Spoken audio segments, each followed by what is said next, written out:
Welcome to the Echo Essentials podcast.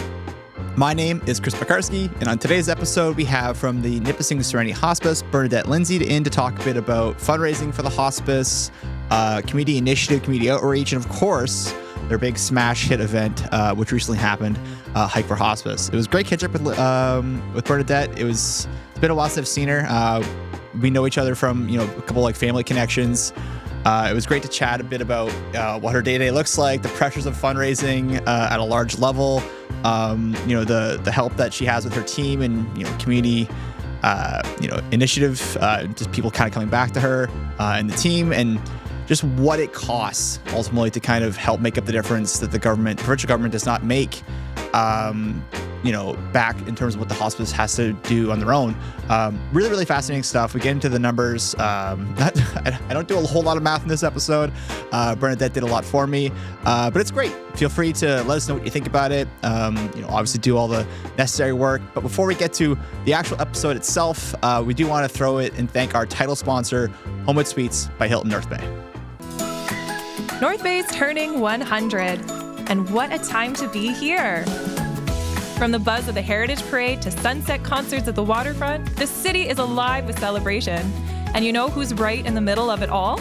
Homewood Suites by Hilton North Bay. We're proud to be a part of this milestone moment. Whether you're coming home from a family reunion, planning a gathering with friends, or just simply making the most of everything the Centennial has to offer, our doors are open. Stay in a spacious suite that feels like home, with a full kitchen to cook in, room to relax, and a space to unwind after a full day of fun. Are you hosting something bigger? Our event spaces and amazing local partners like the Grand and Stock Transportation make it easy to bring people together. Best of all, they're just steps from the action. The fireworks, the food trucks, the music, the laughter, it's all right here. Celebrate 100 years of North Bay with us. Use code Centennial to save on your stay anytime this year. Be at home with Homewood Suites by Hilton North Bay. Join the party today at 495 Oak Street West or give us a call at 705-495-3000. Today's episode, we have a friend of mine and a esteemed member of our community from the Nipissing Serenity Hospice, Bernadette. Bernadette, how are you? Good morning. I'm great. Thank you. So we have you in today for a couple things. Obviously to highlight just what an absolute smash job you've done with Hike for Hospice and are continuing to do, but to talk a bit about the challenges of fundraising for hospice care facilities in Ontario and specifically our location. So first, before we get into all of that, can you maybe tell a bit to our audience who have maybe not checked in with us before? Because if memory serves me, we had Gil in I think January 2024. So it's been a little bit since we've had the hospice come into Echo, but we're happy to have you back. Could you maybe detail with our listeners a bit about yourself, your position, and the hospice at large before we get into Hike for Hospice? Absolutely. Thank you for the opportunity, by the way. No problem. So my name is Bernadette Lindsay, and my position is Fund Development Coordinator. That encompasses a whole bunch of stuff. I write grants. I do the event planning. I do the marketing, some communications as well. So it's a large, big job, very big job. A lot of hospices, I'd say about 20% of the hospices in Ontario have foundations, whereas we don't. So I'm solely responsible for doing the fundraising in terms of my position. But I do have other colleagues in the building, our admin staff primarily, who really do assist with a lot of the fundraising. People use their connections in the community to help us out. We often have a lot of third-party events that come through connections with some of our staff. So I'm not a complete lone wolf at doing this job. But, fundraising, Chris, is so important for us. So we're partially funded by the Ministry of Health. Yes. That means that it covers roughly 60% of our operating budget. That money is earmarked. It has to be spent for our direct clinical care. And that covers salaries for our nursing team. So our RNs, our RPNs, and our PSWs. Correct. So the other 40%, roughly $800,000 a year, is what I have to raise. And again, I'm not the only person that does this, but this is my job. So I feel very responsible for doing that. It's a big job. Yeah. But again, I'm not completely alone. Like, we rely a lot on our community to put on fundraisers for us. And sometimes every day's different at work. Sometimes I'm so surprised when people walk in and go, hey, I did a fundraiser and I'm giving you the proceeds. It's just a fantastic support unit that we have in the community. And by the way, our hospice does not just serve people in North Bay. We serve people in Nipissing and East Parry Sound districts. That area is 23,000 squared kilometers large with a population of around 130,000 people. It's a little park, you know? Just a little big. So it's a challenge too, because we need to make sure that people in the whole area know we exist and that we're open for business to them. So a lot of my job is outreach, right? I go to church groups, I go to service clubs, I try and speak to the general public to educate them on why we need to fundraise. Well, that's a really good way of putting it, Bernadette. When you describe all this stuff, it gives me a little bit of like secondhand anxiety because like you talk about the numbers, you talk about this stuff, and I'm like, man, I'm just trying to like, do my own stuff here with Echo. And like, there's a lot of balls in the air and there's a lot of, I don't want to say uncertainty, but like unpredictability. Because like, depending on like, I'm assuming like, various different economic markets, fundraising can be a lot harder than the previous year or the next year. Right. And so Absolutely. It's a lot of ground to make up. I didn't quite realize because for a second, and this is important because like, it's not just for me, it's for other people. When we realized that like, the hospice facility and care isn't fully supported by the provincial government. Let's make that clear too. It's nothing from what I can tell from the federal government. No. Right? I thought they would have covered obviously care staff like PSWs, RNs, RPNs. Does it not cover any kind of like medical, like what do you call that? Like, I guess like medicine? No. So let me explain that 40% a little bit more. Sure. So the 40% are roughly $800,000 a year. And again, that can change a little bit depending on capacity. We're a 10-bed facility. Sometimes we are completely full, sometimes not. Things do change every single day. So the 40%, $800,000 has to cover things like the food we feed our residents. All right. The utilities. Yeah. Some medical supplies like PPE. Sometimes if people can't even pay for their prescriptions, we remove that barrier and pay for it for them. Other things that aren't covered, cleaning supplies, operation of our building, snow removal, cleaning supplies, medical supplies, like I said, some PPE, the food, like how... And this baffles my mind. If I have to fundraise for utilities to keep the hydro on, which is thousands of dollars a month, then how do we even... How do you operate? How do we serve our residents? Like, it just doesn't make sense to me at all. I'm really glad you said that because I was about to put on my activist cap and just like kind of, hit the points home. Sorry, Ben, for the vibration, but like, that's awesome that you get some funding to help support some of the the healthcare professionals in the building. But there's so many other things that are coming into play that like if you take those away, they're literally working in the dark. There's no food. That's right. Like nothing's clean. That just kind of seems like a halfway measure. I don't know. Maybe that's really kind of critical. But I feel like I'm happy to say this. I feel like the provincial government or the governments should be doing more to help fund because this is like an incredibly powerful. An amazing service that hospices and Nipissing Serenity in particular provides, right? It should be something that I think the government is more involved with, if I'm being quite honest, and so especially in the funding side of things. Not only to make your life a little bit easier so you can maybe get more sleep, which I'm sure you are getting plenty of, but like it just feels like something that we should be doing more. Yes, I agree. Not only would it make my life a little bit easier, self-serving there, but just kidding. More importantly, the people that we serve in our region, you have to think about this. Like, we know this is an aging population. We know that we're going to be peaked in 2030, I think it is.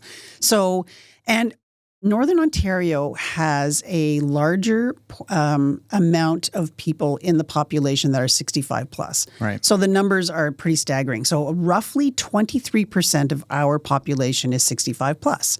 In Southern Ontario, that number goes down to 17%.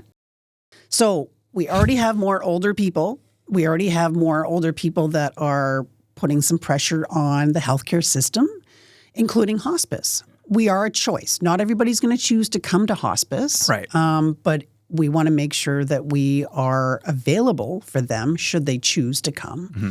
And, you know, unless we fundraise, we can't keep up. I'll give you a couple other numbers. So we opened in January 2020, right in the middle of, right before COVID. So it was January 11th. Awesome 2020, timing. Yeah. Right? 2 months later, world shuts down, COVID hits. Yeah. In that time, though, we've served over 610 residents. Wow. When a resident comes into the hospice, though, we don't just serve them. We serve their family, too. Like it's a thing, right? Yeah. People come in with caregivers and family members. So, you know, sometimes they use our facilities like our guest suite, which is free, right? So we provide, you know, linens, toiletries if they need it. We do have food stocked in our fridge. So if a family member needs something to eat, you know, they're welcome to help themselves. We do ask for donations because it's 100% funded by donations. Right. Right? Right. So the other thing to consider is that when one resident comes in, another roughly 4 people come with them, right? So it's a package deal. So we're helping a resident. We're also helping their families. So 610 people later, we've helped that many people.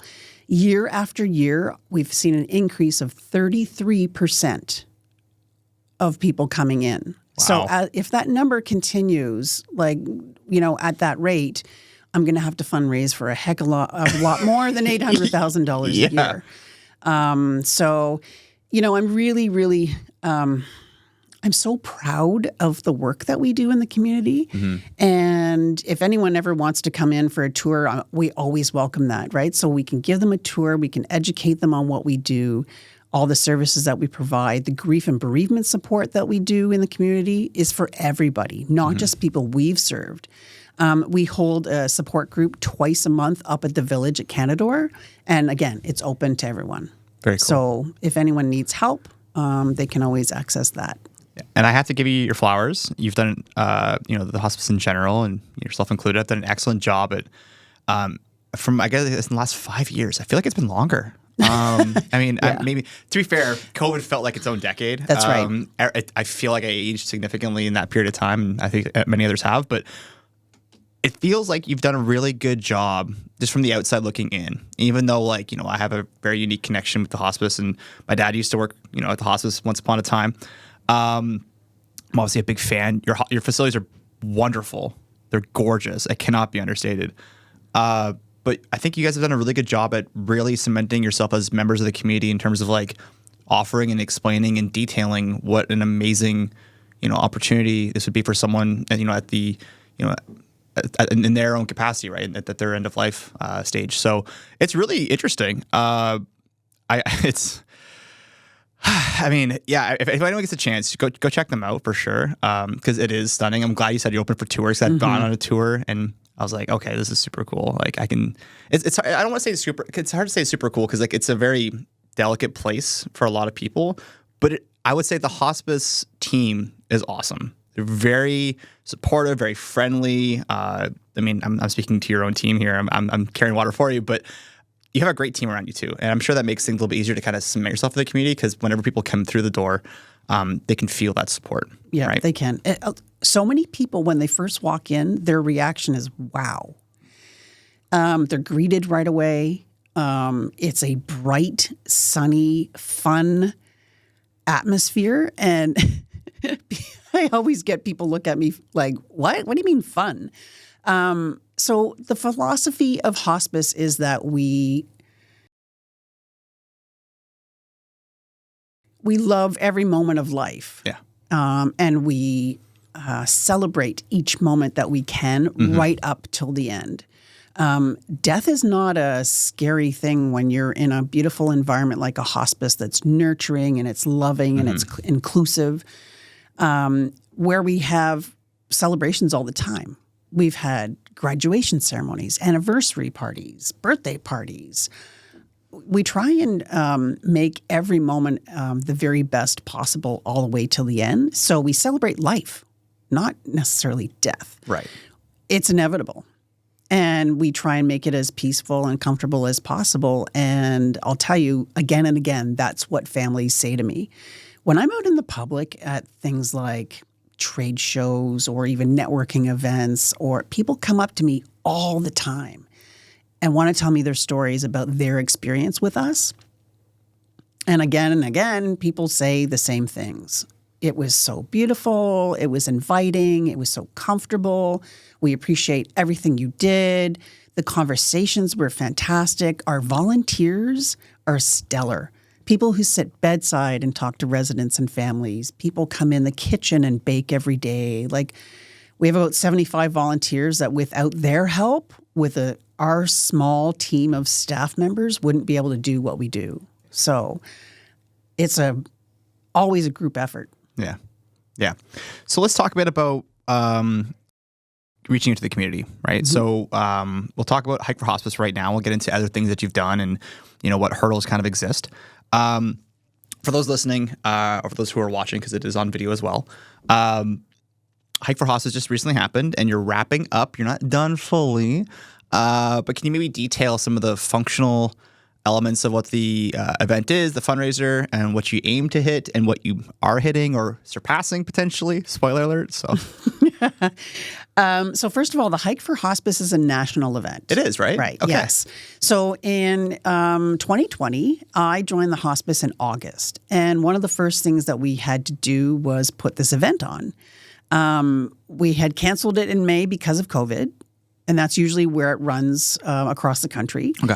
So we canceled it in May, and I started in August. And the first thing we did was, let's figure out how we can run a virtual event and when. So we chose Thanksgiving because in the North, it's such a beautiful time of year to be outside, right? Yep.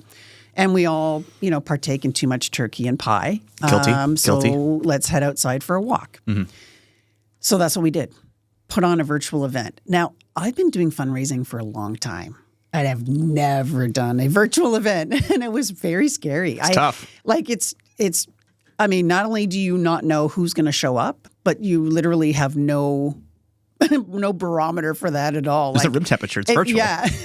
You're like, it's a virtual thing, and I just don't know, who knows how to even, use the links properly and how they donate, and is anyone actually going to go out and walk? It's very true. Anyway, we did quite well, and I'm very happy to say that it went well. So after that, once COVID kind of slowed down and then eventually stopped, we did go back to doing an in-person event. Now, I'll take you back a little bit. So the first one that we did locally was 2016. People were fundraising then to raise money to build the hospice. Okay. Right? Okay. So we just hit our 10th anniversary of doing it locally. Right. Okay. So I read that I'm just small nerd. I was like, you guys have 10 years of fundraising, but you've been around since 2020. Yeah. I'm not a math major, but that doesn't quite math, but this makes more sense. Right. Right. So 10 years locally of people raising money for Nipissing Serenity Hospice. Yeah. First, the money was to build the building, and now it's just to operate the building, right? And do things like feed our residents. So our goal this year was $100,000 on the event day, October 10th. We hit $140,000. Congratulations. Thank you. I think we were all shocked. Personally, I was really glad that I didn't do any speeches because I was a mess. I was doing the walk, and I always lead the walk, and I was crying. I was so excited. It blew my mind. Now, because we've gone back to a live event, we also chose to continue to do it as a hybrid. Okay. Because so many people that we serve are from this area, but a lot of their family members aren't anymore. Good point. So some people have moved away, right, for job opportunities and such. So when they're coming from Southern Ontario or Ottawa or wherever they're coming from, to be with their loved ones with us, then when they go back home, they still want to figure out how can we support the hospice. So they do their own fundraising. They register a team online, but then they do a walk locally. Sometimes they raise money. So money continues to trickle in for a few weeks, even after our hike.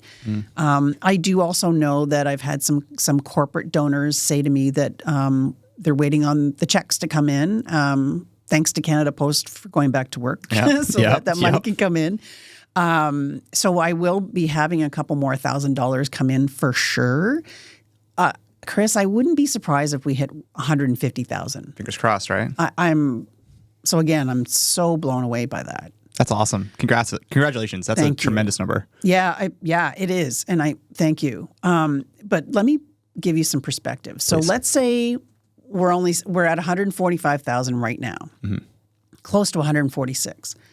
So $145,000. Okay, let's break it down for a second. Let's do it. If we're at capacity where we have 10 beds and it roughly costs $80 a day to feed one resident, okay? Yep. So at $800 a week, that $145,000 breaks down to, I think it's 181 days to feed everybody. That's not even half a year. That doesn't feel like enough. No. So it's a great number. It's a big number. It's so exciting. And this year, this hike is the most successful fundraiser we've ever had for Nipissing Serenity Hospice. That's awesome. It's mind-blowing. It's so exciting and it's great. But when you break down those numbers, you're like, cool, I can feed people for 181 days. It's almost that time of year. Early mornings at the rink, fresh notebooks and backpacks, and a community gearing up for another great season of varsity sports. At Source for Sports North Bay, we're proud to be part of it all. Whether it's finding your kid's first pair of skates, gearing up for tryouts, or outfitting your team for the season ahead, we've got you covered. Because here, we're not just a sports store, we're neighbors, coaches, teammates, and fans. And we're proud to cheer you on every shift, step, and stride of the way. Visit Source for Sports North Bay at 1321 Fisher Street and let us help you along your way. It's a catch-20. Well, not catch-20. It's kind of like a half and half, right? It's like, well, we get to feed people for 180 days. But then you're like, okay, well, that's a half a year, and there's so much more money that we have to left to make up that 40%. It's like, well, this was such a large, awesome community-based, extra community-based activity. They've done all this fantastic fundraising, and yet it still kind of feels like you have so much more to do. Maybe I'm just projecting and I'm like putting maybe pressure on you, and I'm sure you already have it, but like there's still so much to be done. And like, how do you go about doing that? Because like this was awesome, but there's still many more zeros, right? Yeah, that's my brain every day. It kind of is. No, it kind of is. I go in, every day's a little bit different. Like I said, sometimes people come in and they surprise you and they give you a great big donation. Yep. Or they just tell you a story, or you get caught having coffee with a family member in the bistro. And again, it's fantastic to talk to people and hear their stories and where they're from and who they're with. And so every day is so different, and it fuels me. Then, of course, at the end of the day, there are days where I think, wow, what am I going to do next? Or how am I going to hit the next goal? I don't know. I mean, you've been doing it, clearly. We've been doing it. Yeah. It just never ends. Yeah. And in some ways, that's not a bad thing, because everybody kind of needs a goal. I'm a very goal-oriented person. I'm a very competitive person too. In this environment, it serves me well. But sometimes the hamster wheel doesn't stop, and you're like, how am I going to top this, or what am I going to do next? Or the answer is I don't always have the answer. Fair. That's gotta be stressful. I mean, I've done a little bit of fundraising in my own. It's never been my position. It's never had the same kind of stakes. Never had the same kind of number targets. But I can recall, in my limited experience, like fundraising can be really hard, especially like in a, what feels like a, world that feels like it's a little harder to afford things now for the average person. And, in a post-COVID world where people are maybe disconnected and we're getting closer, there's additional hurdles that exist that I feel like make fundraising, which is already a challenge, even more complicated and more difficult. And, it's a testament to you and the team and the whole hospice that you've been able to do it. Because you keep going, you keep doing it, you remember why you're doing it. And, you have the help from some corporate sponsors, but, that's hard because like some year might just be different and you could be, running up and down the court, doing as much as you can, score as many points, but like sometimes it might be too many points. Right. And for me, again, like that just gives me pause because it's, it's a little overwhelming. But you've done a great job and you're looking at getting, funds and community support from other places, right? It doesn't just stop at Hike for Hospice. You go to, from what I understand, corporate donors. You go to other different events. You have people come through the door. How do you build some of those relationships? Yeah, good question. And actually, I was just thinking that as you're talking, I'm thinking that's really what it's all about, right? So I've done sales and marketing for a long time. Guess what? It comes very naturally as you build those relationships, right? Yeah. I mean, I do a lot of networking. So I do things like, with the Chamber of Commerce and 52 Coffees, and I belong to a B&I group here. Networking is part of my daily, if not weekly, routine of attending meetings and doing things that I have to do. And I think I've seen the rewards a little bit more and more and more over the last 5 years. And I feel like this year has been a banner year, and a lot of it's because of the relationship building over the last couple years, right? But it's a never-ending thing. You have to always meet new people. You have to re-educate people. But you start to build a team, almost like an invisible marketing team of people who become ambassadors for you, and they start to tell your story. And those are our family members. Yeah. Our family members do that. Yeah. Or like very organically, of course, but they have a good experience, and then they go tell everybody in the community, and it's just that's my marketing team. It's a ripple effect. Absolutely. Yeah. Yeah. That's awesome. I mean, that does make a lot of sense because I'm sure people will come back to you, after, their time in the hospice and, they'll want to touch base. They'll want to see how they can contribute because, they received, as a family, as a collective, as a group,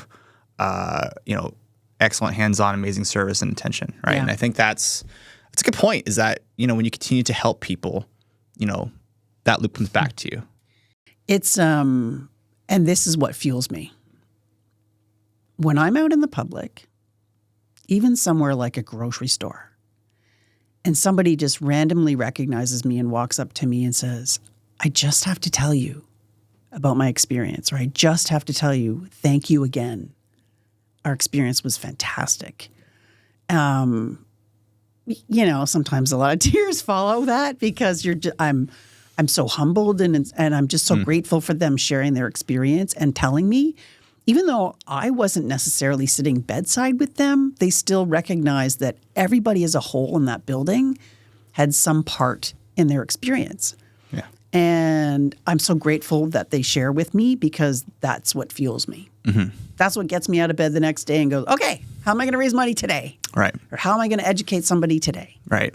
It's a motivating factor. Yeah. Right. I mean, aside from it just being the human part of it, like it does kind of give you a little bit of skip in your step. Yeah. And, as a fellow comms person, a little less sales, similar in marketing, I get excited at the idea of, being able to tell and share those stories, right? I think it'd be really cool, through whatever means and methods that you have to put some of those people, if they want to share their stories and their experiences at the forefront so other people who maybe don't understand what's happening at the hospice or who haven't been through the doors one way or another, they can truly understand the impact of what you guys are doing, right? Because I think that could be pretty powerful stuff. It is. Yeah. It really is. It's really just about storytelling. When you tell people stories and then there's that human connection to what we do, that has a good impact. Totally. Yeah. So what other events do you have, if you have any currently lined up, what are you willing to share in terms of what's next for fundraising for the hospice? Like where where are we seeking our next round of funding kind of thing? Well, to kind of finish off the year, essentially, we have a couple more things that we love to do. We have a volunteer and staff appreciation day that we're going to do. It's a beautiful event that we always, we say, especially our volunteers, we give out awards to them. We thank them for the thousands of hours a year they give to us and our families. And then we will have a memorial service for everybody this year. All of our family members gather, and it's become so large that we can't even host it at the hospice. It's beautiful. A lot of people feel a lot of closure. They come and hang an ornament on the Christmas tree for their loved ones and things like that. And then our year-end appeal letter. It'll go out by mail and email. And that's just our final appeal from our community ambassador, who is Vicki Tyler this year. Okay. And it just talks about her experience with hospice and please give so that we can help the next family. Okay. So that'll be coming out before the end of the year. Okay. And that goes out to whom? It goes out to our donors. So anybody who has been a donor in the last number of years. And yeah, again, it's just sort of a tap, tap, tap on the shoulder, a bit of a reminder, if you haven't given for a while, would you please give again? Because, the money helps the next family. Fair. So how can people contribute? Like, how can people give money? Like, obviously talk about volunteers. I'm sure they could visit the hospice website and talk about, like, walking through the door and donating their time. But if they don't want to donate money, what ways exist that people can do that, whether it's an individual, like an organization, or something bigger? Yeah. So on our website, nipissingserenityhospice.ca, there are several ways to give. We actually have something on our website called our wish list. And these are items that we go through almost every single day. Coffee, tea, flour, sugar, jam, peanut butter, things that our residents and our families often use every day. And it helps with our baking and things like that. There's some cleaning supplies on there like Windex, wipes, things like that. But then people can also do a monetary donation on our website. They can become a monthly donor as well, or just do that once a year, end of the year kind of thing for tax purposes. Sure. But, we're always looking for volunteers. We need help with people to sit on our committees, to do our events, to help in our kitchen, to sit bedside, to help with landscaping even. We have some people come in and beautify the gardens for us and stuff. So it's very helpful because we are a small team. Yeah. And, the needs are ongoing. We're a 24-hour, 7-day-a-week, 365 operation.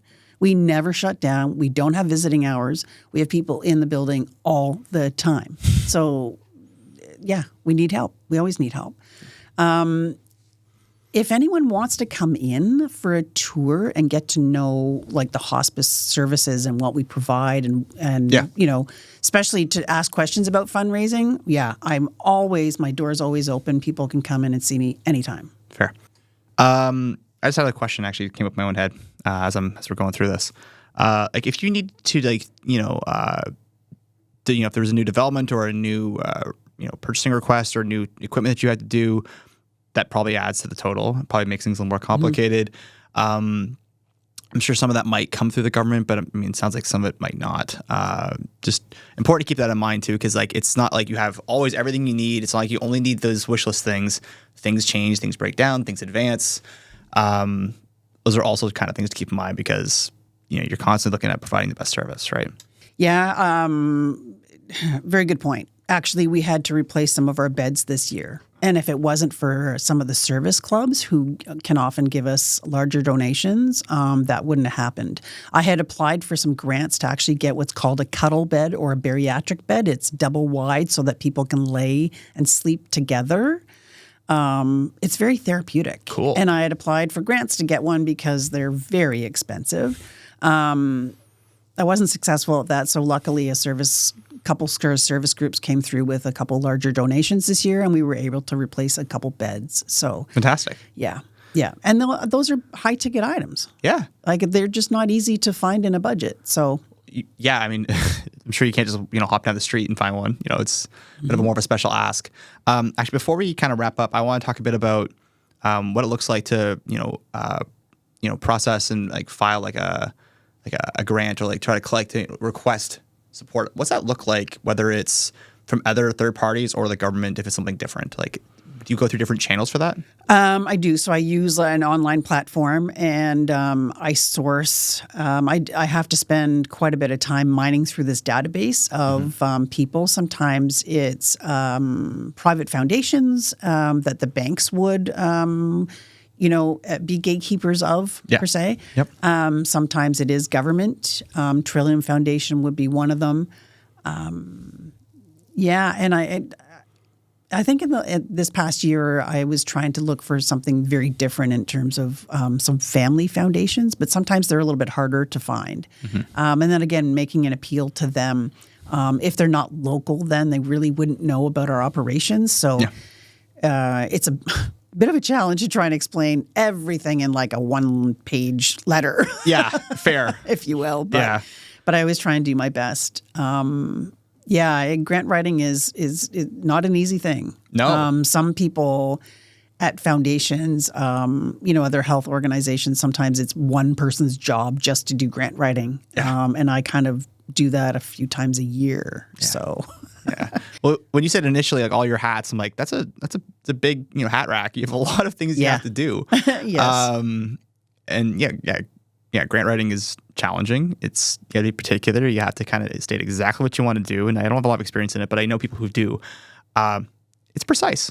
It is. Right. And you have to make sure you kind of hit it right, or else, that could be a difference between a yes or no potentially. Yes. Right? Yes. And, the good thing is most people don't want to fund you for general operations, right? Yeah. So you need a project or a program. Yeah. Good point. So over the years, I've had to build both just so I could get some grants. And to be honest, it wasn't hard to get projects going, right? Like we built a new patio. We built a gazebo. My next project for Serenity Gardens is a large deck and pergola. And the pergola is a memorial pergola. I remember seeing this in the news cycle a while back. Yeah. Yeah. So, so what's a pergola? Yeah. So the pergola it'll be, it's a nice sort of, A-frame kind of structure that will be part of the deck. And people are purchasing metal leaves of life, we call them, and they'll be adorned on the pergola. Okay. So that'll hopefully be next year. Every time I embark on one of these projects, not only do I do grant writing, but also fundraising, and a lot of times they take 2 or 3 years to come to fruition. Right. So this being another one of them. So. A lot of forward thinking. Planning. Yes. I always seem to have some kind of project going. I feel like Gru. And I always joke, oh gosh, imagine if I had all kinds of minions to be helping me build these things. But I kind of do. I mean, it's the general public, if you will. If I walk through the hospice doors and everyone's wearing like yellow T-shirts and they're wearing overalls, I will say hi and I will say bye and I will go on my way because we'll be one hell of a ship there. But it helps to have help, right? Yeah, absolutely. So, okay, before we get you out of here, let's talk a bit about one more thing. I always do one more thing. I keep doing one more thing. It's 3 more things now.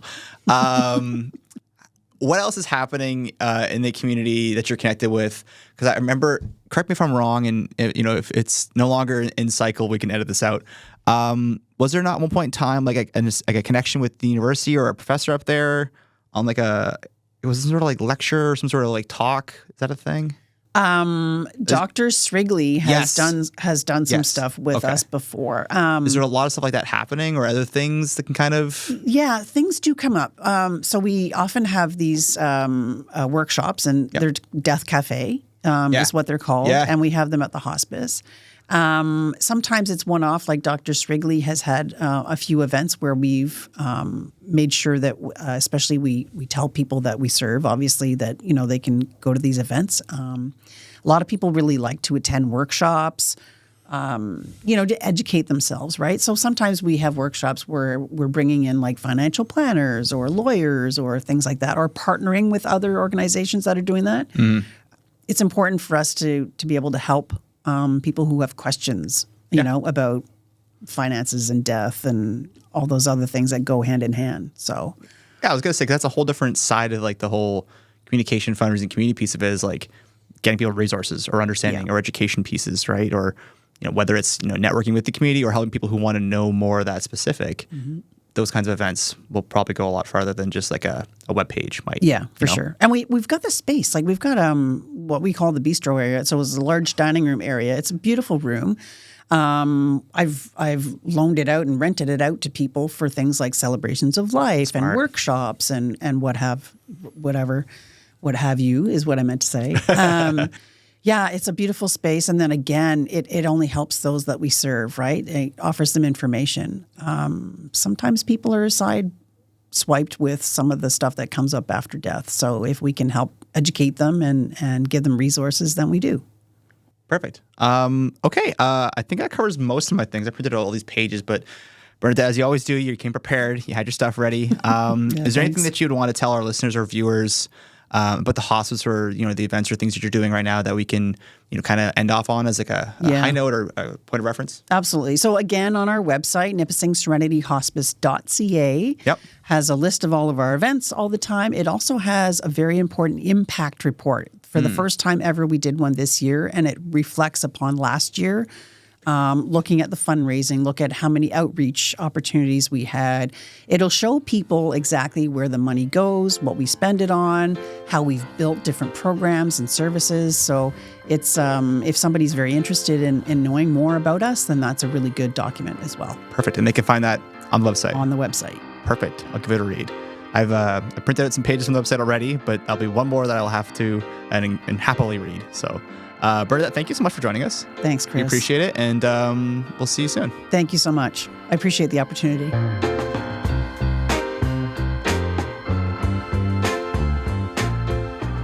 Thank you so much for listening or watching the Echo Essentials podcast. My name, as always, is Chris Pekarski.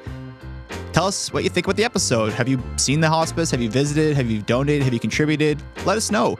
Feel free to give us a like, a comment, a share.